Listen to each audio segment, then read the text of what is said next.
How have your skills developed throughout the project? Thanks to the development of my magazine, I have acquired skills relating to photography, the use of Photoshop, and Publisher. Photography.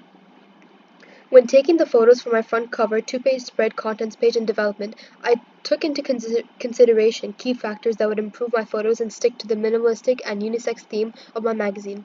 These key factors included color, which I stuck to neutrals to ensure my pictures look simple yet sophisticated.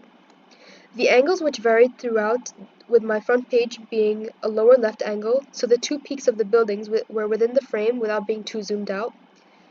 My two-page spread being shot from an upward or skyward angle to create a slight illusion where the only indicator that it was shot skyward was the ray of light from the skylight, which made for an intriguing yet minimalistic two-page spread. As the actual article was a lot of text, therefore, to keep the minimalistic look, the image had to be very simple.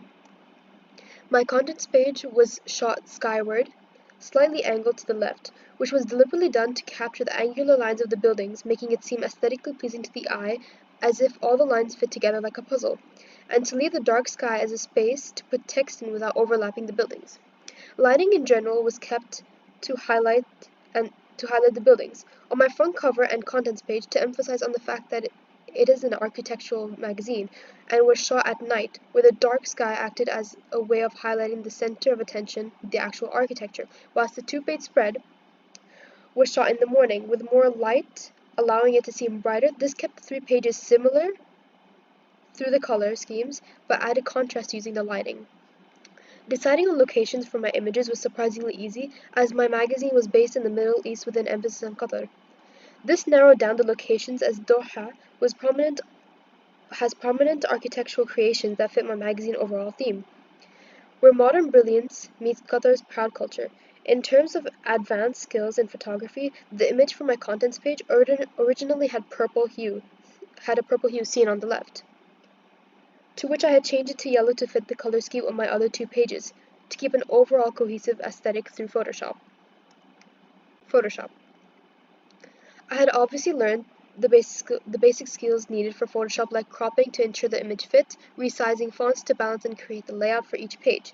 This made using Photoshop for more complicated ideas like the false background used in my front cover to keep the building and text balance, as the text took up more space than the building. Easier as once I got comfortable with the set of tools given, it was only a matter of perfecting the false background by keeping the lining straight and clean, knowing which layers to move where. The layers tool was particularly helpful, as my mistakes could be easily undone by deleting a layer, and being able to hide and unhide a layer allowed me to step back and analyze whether the layer actually fit my pages or not with a simple click.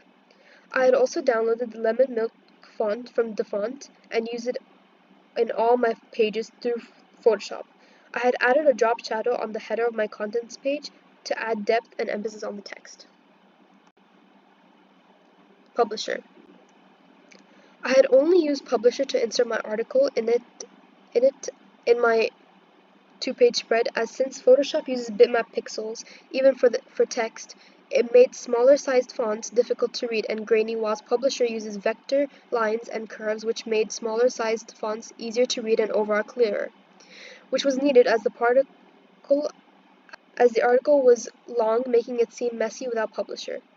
My article was also the only time I had used a font that wasn't lemon milk. For my article, I had downloaded a font called Caviar Dream. This was because when I had used lemon milk, the article seemed bulky and seemed to overshadow all else on my 2-page spread. Therefore, Caviar Dreams, being a less bold font, yet still being a sans serif font, allowed me to make a differentiation while sticking to the more minimalistic aesthetic, which made the article speak to the audience rather than scream at it. The use of Caviar Dreams only for the article would seem unbalanced. Therefore, the contents on my contents page and quote on the 2-page spread also uses Caviar Dreams, as they aren't headers and are more for those looking to read the magazine for its information and not just the aesthetics or a skim read. Against the minimalistic aesthetic, the cue that begins the article follows the conventions of an article, as most newspaper articles and magazine articles put a heavy emphasis on where the article begins. This is to avoid confusion on the audience's side and is aesthetically pleasing.